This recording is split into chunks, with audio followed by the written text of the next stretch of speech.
bricks, Knox finest. Yeah, yo,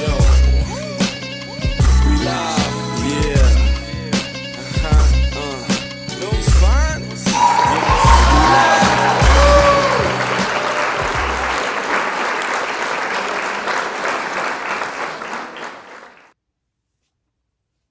What's up, everybody? How you doing? Whew. Episode 3, man. We doing good, yo. We doing mad good, man. Shout out to you. Shout out to me, man. Shit. What's up, man? How was your day? Mine was good. Woke up at 8, late. Went to the gym. Ate me some egg whites and turkey bacon. Out this bitch. What's up, man? Had a good day. Had a bad day. Had a little bit of both. Recovered later. I'll tell you about it. So this morning, woke up, went to the gym. I felt good. Had a little situation in my head. Not really nothing, because I've been doing a lot of brainstorming. I had a conversation last night where it was such a good, inspiring conversation. It wasn't like the ones I normally have. And I realized that I like the way that it felt. And I want to have more conversations like that. It was one of those conversations where you learn stuff that you didn't know, you know? It was like, yo, I'm proud of you. Yo, you inspire me. You know what I'm saying? You know what I'm doing? I'm really interested in what you're doing now, man. You know what I mean? Because I'm doing this. And I'm like, dang. I'm in the gym working out, talking like, word. Just shooting, not really shooting the shit, but just talking about like impactful shit. You know what I'm saying? Like no dumb social media shit. It's all real shit. Community building stuff. You know what I'm saying? Investments. You know, what's happening with Bitcoin? You know, what you think happening? Cuz that's what I think is happening. Word. Yeah, man, because I was reading it. Yo, he was reading this. Reading? I can't find nobody that read, yo. I'm the only one to read. And whenever I get excited about what I'm reading, nobody gives a fuck about it. Everybody asks me, what book to read? Read this one. They ain't read that shit. Audiobook, I guess. You know what I'm saying? Do the audiobook. You know? Do the audiobook. I don't really do the audiobook thing. Even though I should, because I listen to podcasts. But I just feel like it's something in like when you read it, because it's more of an investment. And one thing that reading did for me is it taught me how to finish. And in finishing a book, you know, it's like once you start, you have to finish. So everything that I start, I have to finish. That reading taught me that. Reading gave me freedom. No one will ever be able to control me because I know stuff. And a lot of people don't know stuff. You know what I'm saying? They don't know. They feel like, you know what I'm saying, like one of these presidents is gonna save us. And if you look at history, that's not their job. That's not their job. They're not here for that. You know what I'm saying? I had a conversation. I got a text message from one of my closest friends. And it's like a YouTube video of like this person just interviews people with like psych diagnosis. And he's like, yo, I'm so interested in this. I said, are you really? I said, yeah. Huh? Why don't you go to school for it, bro? School? Like I said, something foreign. Yeah, nigga, school. Man, I'm 40 years old, man. That shit been settled. I said, so what, you 40? You gonna be in a class with a whole bunch of other 40-year-olds. What are you talking about? He like, how? I don't even know where to start. I'll help you. I sent him everything. And I gave him his number and email. Hopefully he responded. He said, yo, I'm scared. You scared? And before I went to, like, yo, you what? I know the feeling. I know the feeling because it just seems like everybody's so much smarter than you. I remember that feeling. People know so many more words than I did. I still talk like I rap. I still talk how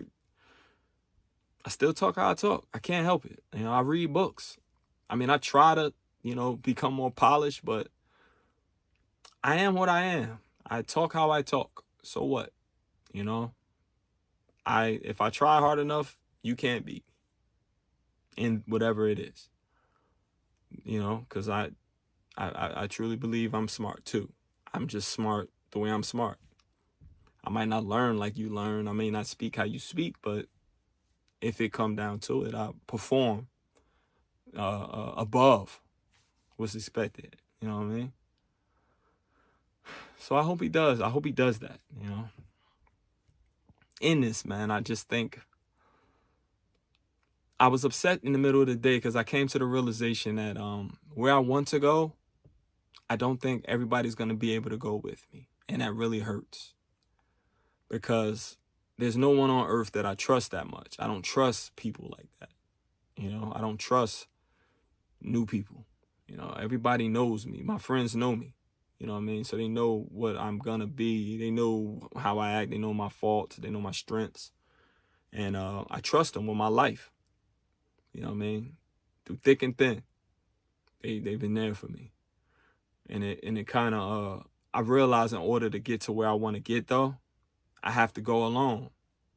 Because the more you add people, the more you expect from people, they're going to ultimately not be as enthusiastic as you. And if I'm not paying them, the support is not going to be there. It's not going to keep me. And I'm the type of person that kind of needs that. I won't say needs it, but if you show interest, it's going to keep me enthusiastic about it. And in the past, I was able to, we go along and we had a whole bunch of schemes and ventures together. And it didn't last because we just lost our focus. And then once I learned how to focus, I was the only one that learned how to focus. But I understand that it takes work. It's no easy way to do anything. Everything is hard. Everything takes work. And I don't think that people can go to that dark place of focus when you want to be really good at something, because I don't think people have ever been really good at something. You know what I mean? I was really good at things. So I know how to sacrifice and be really good at stuff. I'm not even talking about school. I'm just saying, like, when I was rapping, when I played basketball, I was the type of person to go shovel the snow when I got a basketball for Christmas. You know what I'm saying? When I'm rapping, when I'm writing a song or making an album, I'm the type of person to just do what works for me. I can't write sitting down because my brain don't move. It's like my brain circulates when I'm moving. So I have to move. It's hard for me to really sit in one spot. So I have to move. So I used to walk to my mother's house or walk to work or walk to the park or just walk with headphones on and just think of melodies and hooks and raps and lines and just type them in my phone or write them on a piece of paper. You know what I mean? Or have a tape recorder. I used to have a tape recorder too, and I would just mumble words into the tape recorder and just make songs with the beat with the tape recorder and do it like that. Then it'd be ready for the studio when I go. But it takes a focus, a certain, you can't really chill when you focus. You can't really, do a lot of partying. You can't do a lot of drinking and hanging with other people that ain't on the same accord as you, because you're not going to complete what you're trying to do. And when you have to leave people that you love behind, it hurts because you want the same for them. When you realize that you learned something that can probably, because when I learn shit, I feel like I can save the world with it. And I'm like, yo, man, if we do this, we can do this, man. You are this, you are that. But when you think more of a person than they do of themselves, yo, that shit bleed. That shit just drains you. And it ain't like these aren't bad people. My friends ain't bad people. The people I hang with I don't hang with no bad people. But I want to be more. I want to do more with my life.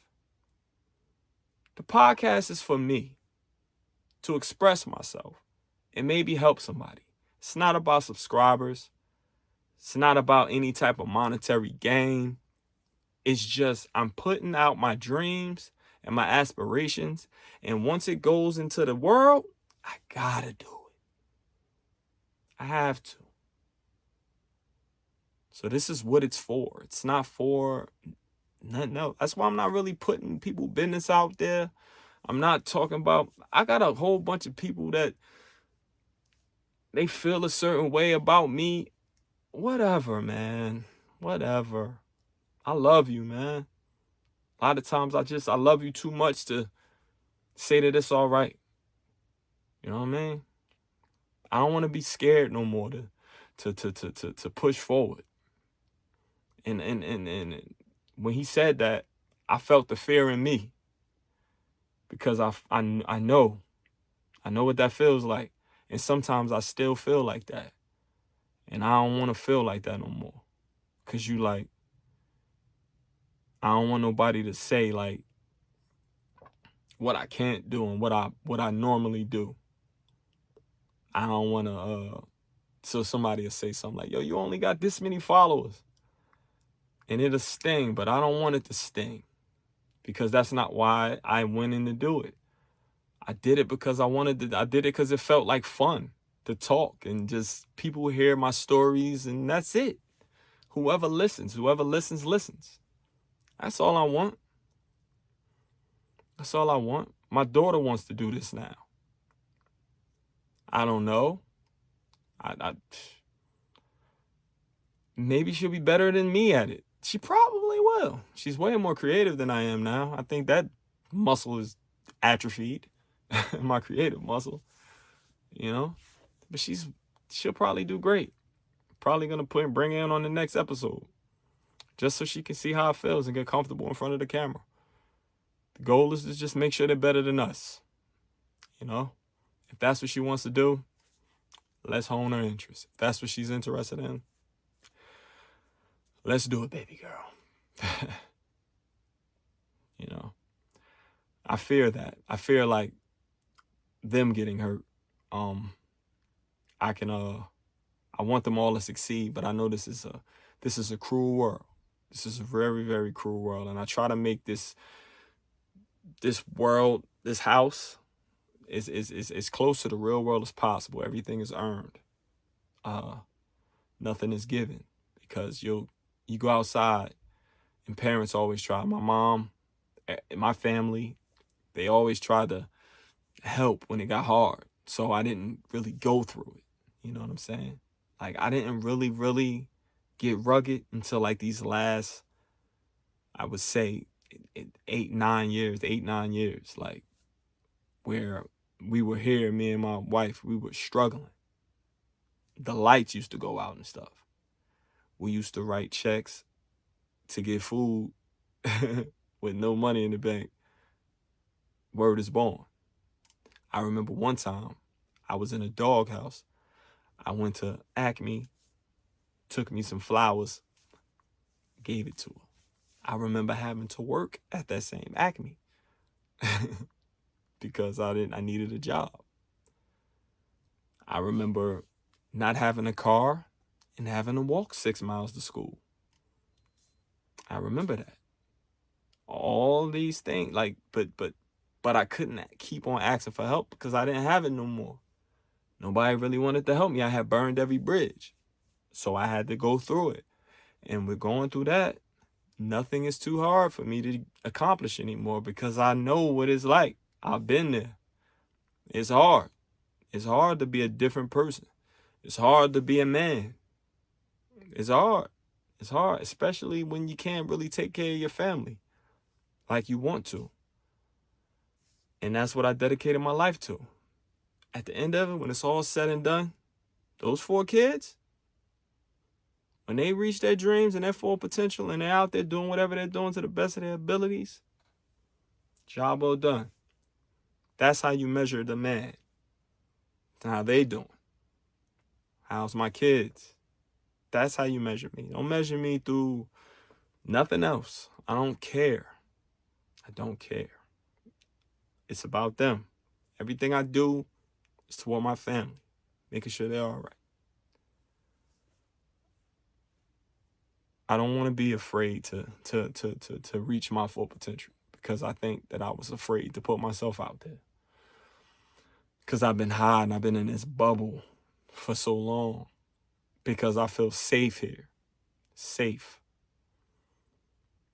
You know, I remember like when I was growing up, I used to be afraid of getting robbed, jumped, embarrassed about something I had on. You know what I mean? I was, and then that was my teacher. Like, being afraid is your first teacher. I read a book called The Rudest Book Ever, and it talked about fear being your first teacher and your most effective one. And learning from that, from emotional responses, it's a terrible teacher. Our parents raised us like that. That's why people respond to like race and things like that, because they were kind of, we remember those stories. My grandmother was at the March on Washington with Martin Luther King. It was very real. And those situations that happen come down on us today. It's in the fabric. It's in our DNA. So when somebody, you hear a white person say nigga, your response is to assail that person. As you read and you start fighting with that, all you want to do is teach that person. I've been called a nigga before at work. But you're not going to get me to lose my career over a word, especially nigga, because it's not in me. It has no weight to me. It means nothing. I throw it around. It don't mean nothing. It's not a word that you're not talking about. I'm not, but the definition is supposed to be. I'm not that. Shoot, I was born in America. I'm American. You know what I mean? I'm like you. You know what I'm saying? I'm just a little browner, and I don't have straight hair. My shit a little peasy. I don't have hair anymore. I used to have them. You know, I got hair. Yeah, man, like that's not gonna make me respond. But I'm saying like that fear that my family that was passed down through all those times. You know what I mean? What got us out of it is fearlessness. Like people look at like Martin Luther King's response like he was bitch made or something. Do you know how tough you gotta be to not respond to like viscerally to negative situations, to like like somebody calling you a bitch or some type of like, do you know, like we call them L's. Like I'm not taking, you know what I hear the most, yo? I'm a man first. Yo, I'm taking zero disrespect. You are willing to risk your freedom over somebody calling you a name or saying some words to you. Understand that. Understand. You know what I do to my homeboys when they say stupid shit like that? Listen, man, I'm going to take real good care of your baby mother. I'm going to take real good care of your kids. You know, but I'm going to take real good care of your baby mother while you're gone. Okay? Ask them. Ask all of them. They going to tell you, yeah, G, yeah, I would. I'm going to take care of her. I'm going to really take care of her. I'm going to take good care of her. Be stupid. Don't be stupid, man. Don't risk your life. Don't risk your freedom. No. Don't risk your freedom. I want you to just think it through. Think it through. Because they need you here. Our children need us here.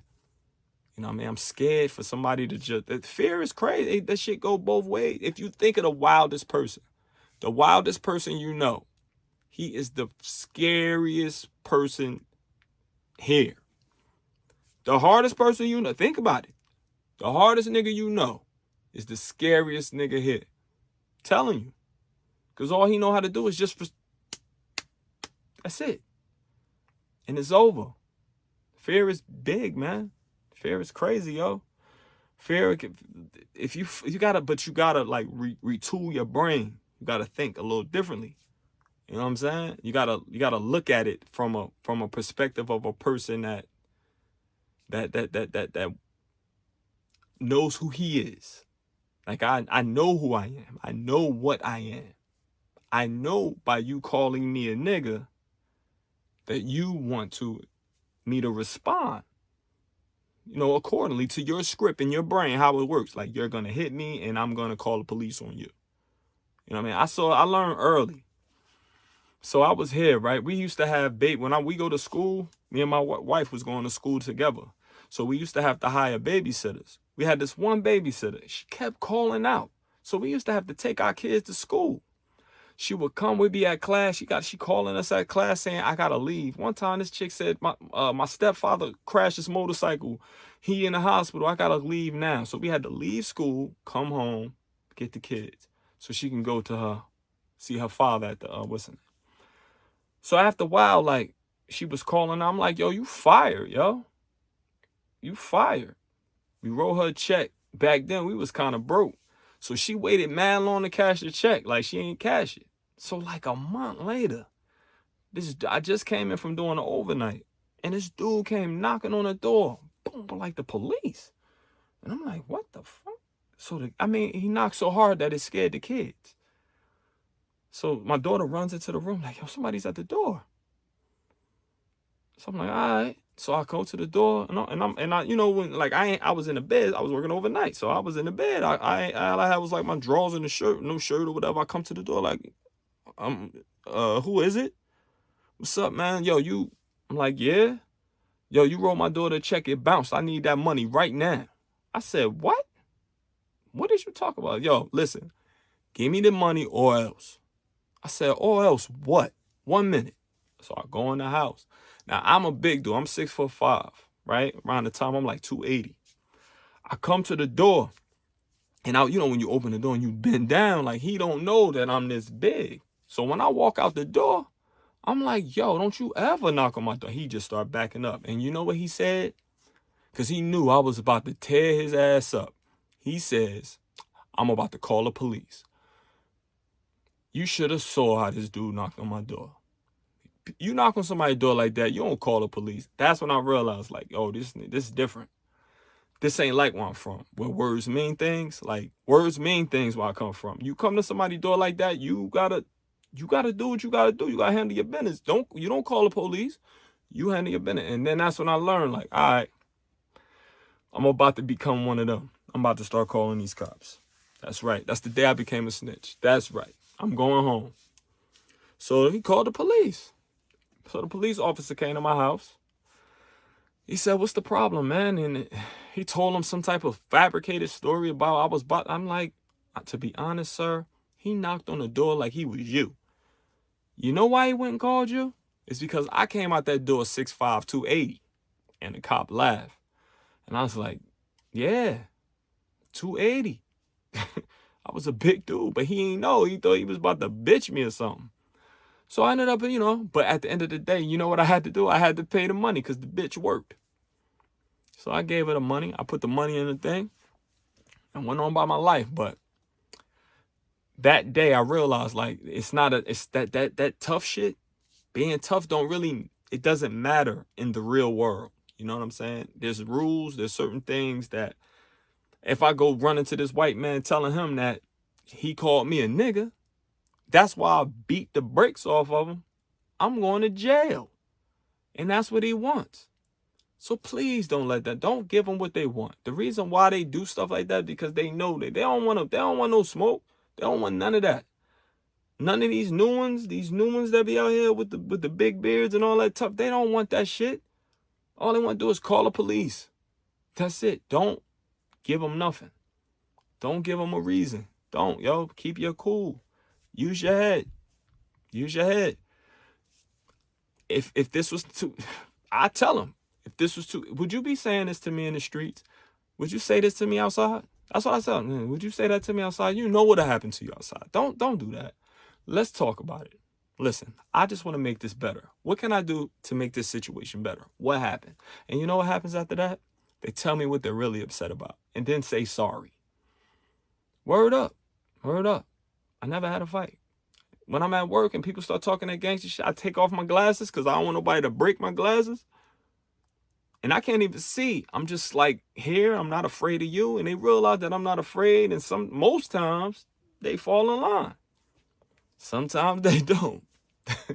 But, you take off your glasses, let them know that you're not here, you're not afraid of them. You just want to make the situation, calm this tense-ass situation, man. And that's what I do. I don't want to do nothing. I don't want to get in trouble. I don't want to lose my license. Do you know how hard it was for me to get this license?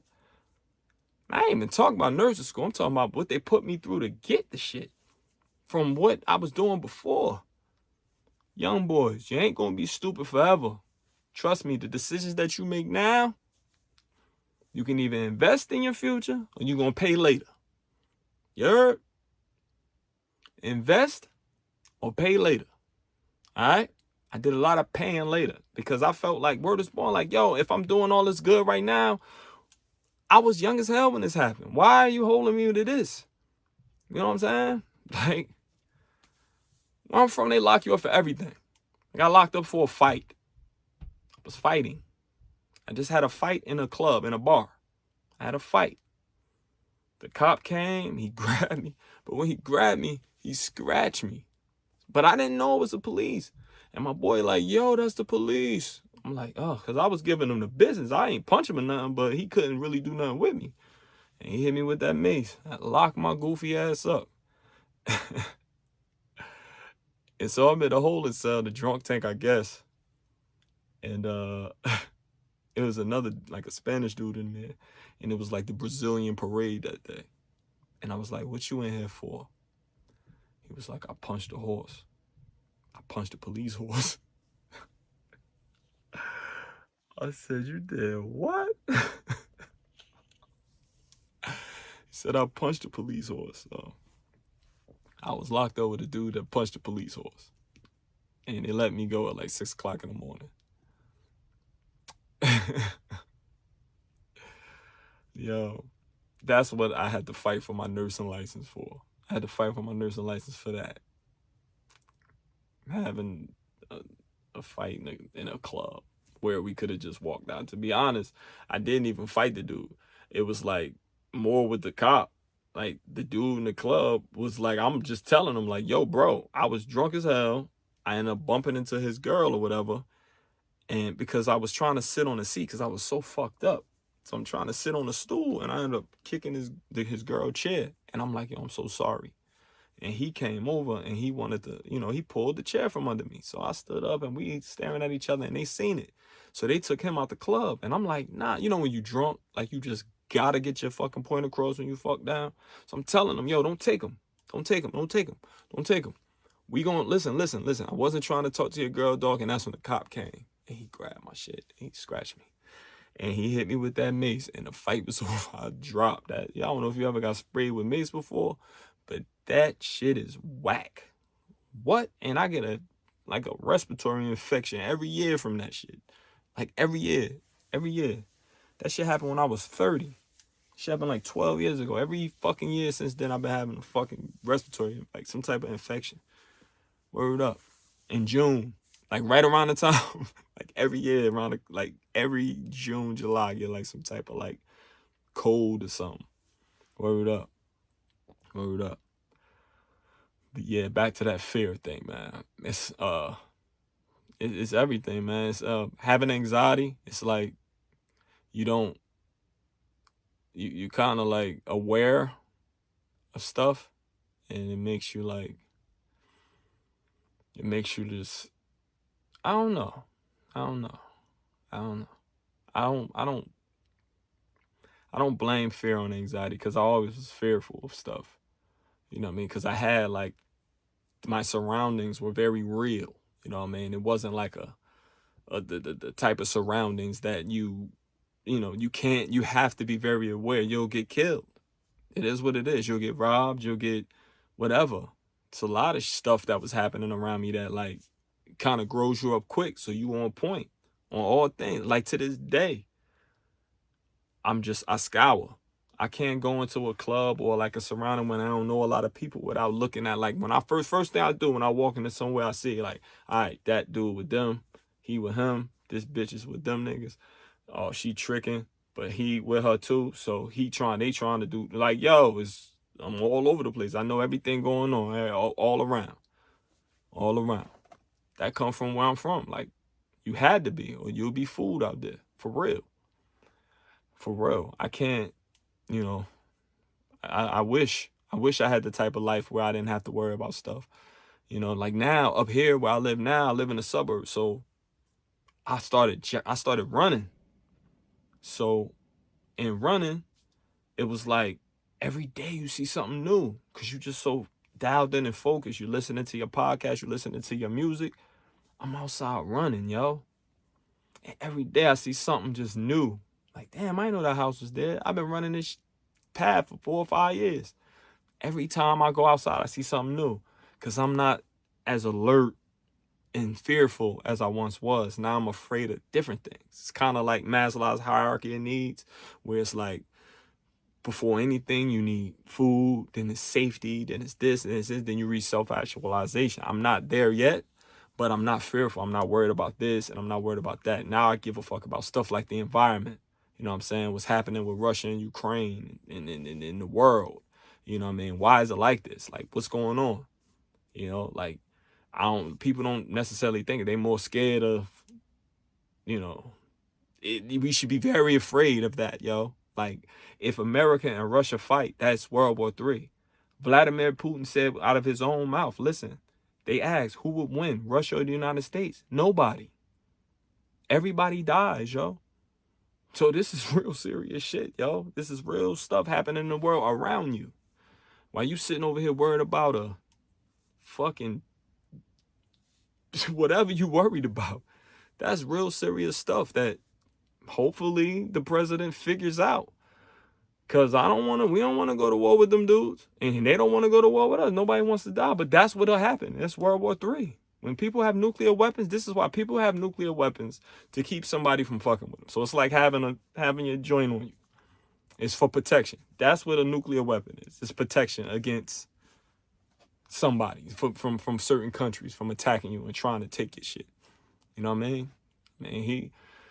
When it was the Soviet Union, Ukraine was a part of that. So he won it back. He's an old KGB dude. He don't like the way they perceive it. They used to look at him like he was some type of, I think they called him the rodent.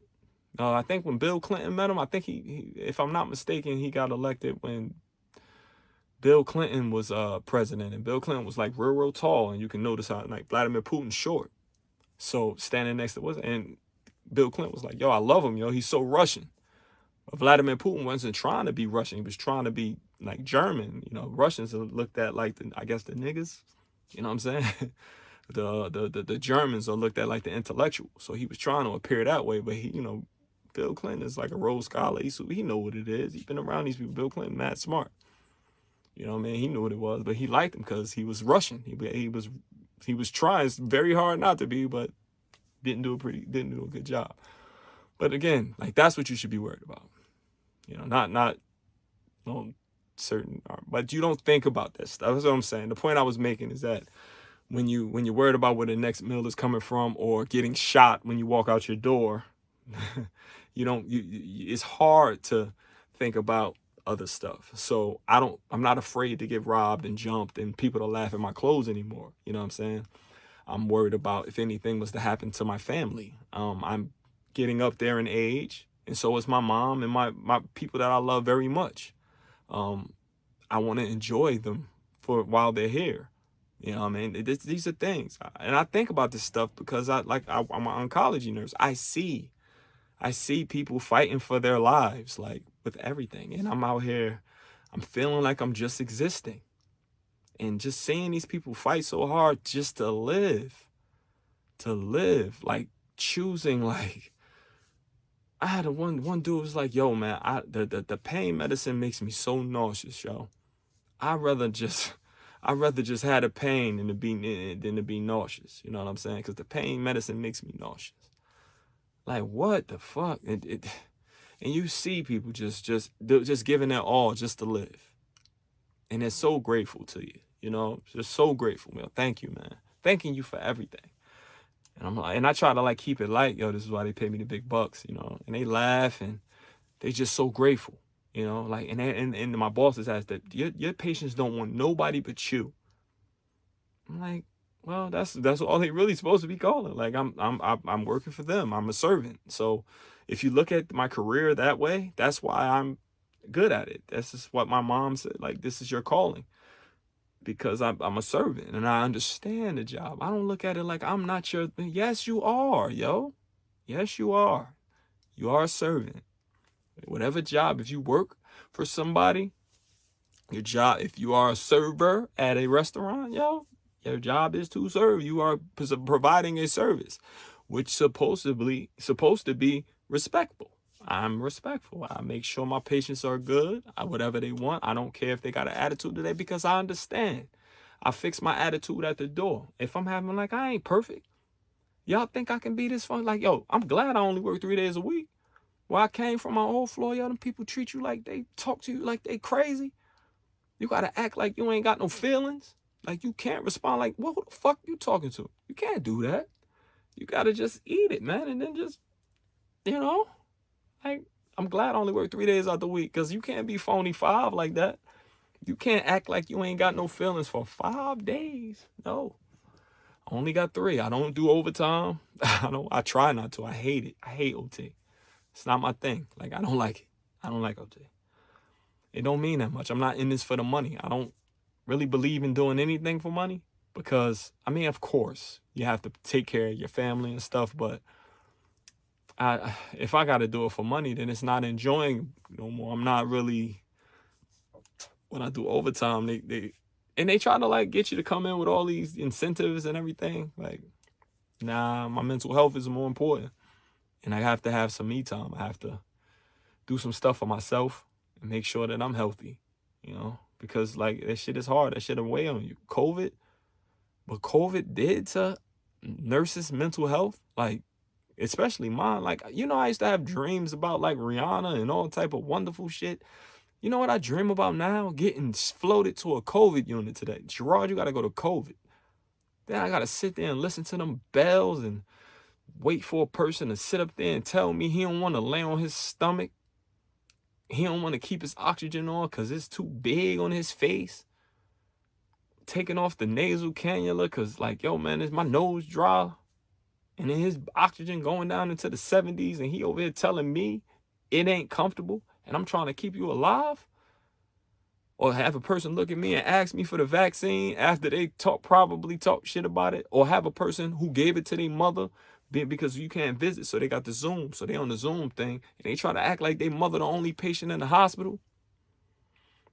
Yeah, that shit is tiring, and it just depresses me, and I hate it. I hate it working. I cannot wait till because right now everybody ain't gonna get vaccinated. This new one that's out right now, this shit eating through the vaccine or whatever. So thankfully you probably won't die from it, but you're still gonna catch it. It's gonna circulate around. Hopefully it doesn't. Hopefully if it does mutate, it mutates into something weaker like other viruses, and we can have a regular life again. I really cannot wait till it's over. I want to go to a football game. I want to not wear a mask in the gym. I want to. I want this to be over too. But I'm not gonna act like it's not here. I gotta protect my family. I gotta protect my community. That's another thing. Like, yo. Yes, you have a strong immune system, but your grandmother doesn't. Or this person's grandmother doesn't. This person's mom may not. This person may not. This person might have an autoimmune disease and he can't keep his immune system up enough to fight it. So that's what you're doing it for. It's not if you don't want the vaccine, at least protect other people in the bed or try. Nah, I don't want the vaccine. I had met a person. Nah, I just don't want the vaccine. I got the first one. I didn't feel too good from it. But I wear my mask everywhere. You fine with me. You fine with me. Because at least you're being, you're caring about other people. You don't want to give it to nobody else. I don't want to give it to nobody. You know what I mean? When I had it, like, when we first started working in COVID, I remember the first day. And shit, in my brain, I just had to, like, I had one of my colleagues, he was just like, yo, man, like, but you got kids, think about your kids. We was just scared because we didn't know how you get it. Come to find out, her mother and her father while we were on the COVID unit nursing, her mother and father got admitted for the shit.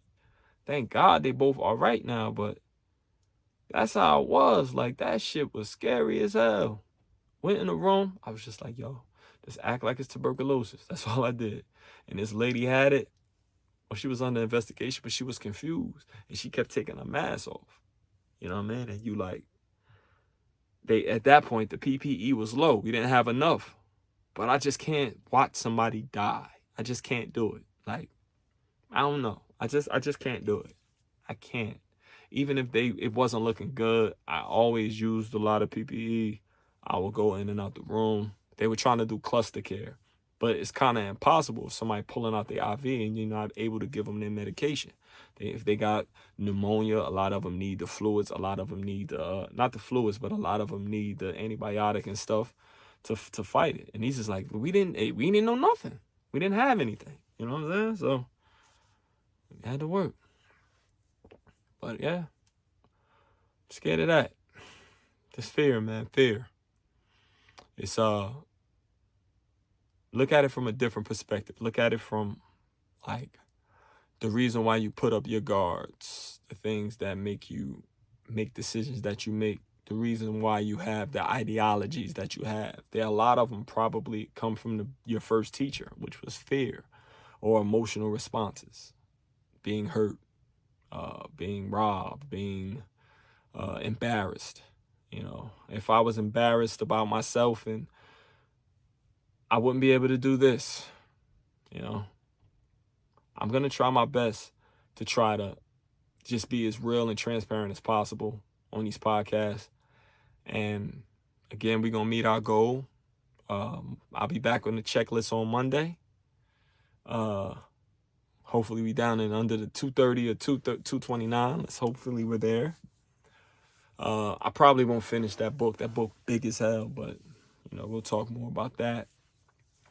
A lot of rambling today. I had a direction to go, but then I just started breaking off into stories and things. And just, go out here, man, this week, fuck shit up. Do good, do your best, eat right, take care of your kids, read to them, get them off that iPad, help them follow their dreams. Oh, I charge you with this. Ask your kid what he wants to be, what he or she wants to be when they grow up, and invest in it. Hone it, try to shape that. So at least they have, because I know, I asked my friends, I asked them like, yo, what's your dream? And do you know nobody had a dream? All they wanted to do was be rich. I want to be a millionaire. From what? From what? You need a why. You need a why. Find your why. Find your kids' why, hone it. Make sure they try, make them understand the power and doing their best and working for something. And we'll be all right. They'll be better than us. I promise you, man. They won't be worried about racism and all that shit. You know, one other thing that I realized living here, yo, that racism is like, the idea of it, like thinking about it all the time, is really, really something to get poor people to start wilding. You ever notice that they never ask a person like, yo, do you give a fuck about this? Black person? Ask black people. It'd be like a lot of white people, you know, man, you can't call her, she's African American, she's a woman. And I'm like, I know mad African American. My mother just so happens to be one. And you know what? She wouldn't really give a fuck about this. Not one fuck. My wife wouldn't give a fuck about this. A lot of this stuff is just stuff that make you feel like you're supposed to be mad. This is how you're supposed to respond. You're not. You don't give a fuck about it, yo. Don't let these people pander this shit to you. You don't care. People been racist forever. People been ignorant forever. But for the most part, people are good. People want to help you. People want to make sure if you give them something, they'll help you. If you show them that you're a person that they can invest their time and their reputation into, trust me, they will help you. Everybody, white, black, Chinese. For example, I have a guy who we were talking, he's getting he's actually at MP. He was telling me about like how he wanted to get into pharmaceuticals. I said, yo, he just started talking about it. I'm like, word. And he started telling me if I wanted to do that, how to do it. So then I was like, you know what? My wife can help you maybe. So she hit him up, yo. He was like, yo, man, thank you, yo. Thank you. And you know what he did? He taught me how to basically everything step by step. If I wanted to get into pharmaceuticals, what I can do with my degree when I graduate. All at my cow, at work, in my scrubs, next to my patient's room while I'm charting. He don't know me from a can of paint, but he wanted to help me because I don't, because I'm a good person. People are good, yo. Don't let the news, don't let these people go out here and make you feel like this person, he is a Trump supporter, he's a bad person. I know mad Trump supporter, and I don't fuck with that shit. I think that he is probably terrible for society. But again, we're different. We're all different. I have friends that I disagree with everything about, but they're still my friends. They're still my friends. Don't let these people, because a person supported Donald Trump, make you feel like they're a bad person. It's a lot of them. A Trump supporter hit me today. And we just talked and laughed like we used to before we let these people divide us. Yo, we are good people, yo. When there's a hurricane, what happens? We help each other. We help each other, yo. That's what we do. We good for the most part until they started letting the CNNs and this Foxes and these people on YouTube that's talking all this shit and about, yo, bruh, this shit can help you. Like, it's like football. Politics is like football. Like, I don't fuck with the Packers, yo. I don't fuck with the Packers or the Cowboys. This ain't sports. This is like your life. This is legislation. You know what I mean? You can't just be because you like a dude that don't really know nothing about politics. You just know how to make people mad at each other. Both of them. No, just pay attention. Pay attention to everybody choose something to divide. That's it. Bring us together, man. That's what I want to do. Be together, man. Hug your Trump supporter, man. Talk to him about something else. Let's not talk about that right now. I work up here around them, all surrounded, and I learn how to just love them. I just love them, and I just make them feel like, yeah, man, you know that I'm from Newark. When you start talking about that trash from Newark, people said this to me. People look me in my eye. I'm like, yeah, I'm from Newark. I know. Really? Oh, I know you're glad you left from down there. And I'm saying, like, yeah, it's a lot of good people there. And just like y'all, there's a couple of people that make us feel a certain way about y'all. Small population of people that make us feel how we feel about y'all. The same way, it's a small population. 85 to 90% of the hood, they're all good people. Everybody working, everybody out here. You know, we chilling, we bugging. When I moved up here, I probably brought more value to this neighborhood than was here already. We all educated. We come to the house, we bring beautiful black people, we laugh, we have fun. Ain't no nigga shit happening up here. We just enjoying ourselves, yo. And everything that we work for. When my neighbors go, come over. Come over, man. We chilling. We having a good time, yo. We watching the fireworks together. I don't fuck with fireworks. I don't like them. But nobody cares about who voted for who. No one cared. I don't care who you voted for. I don't care that you gay. I don't care. You a good person? What's up? That's it.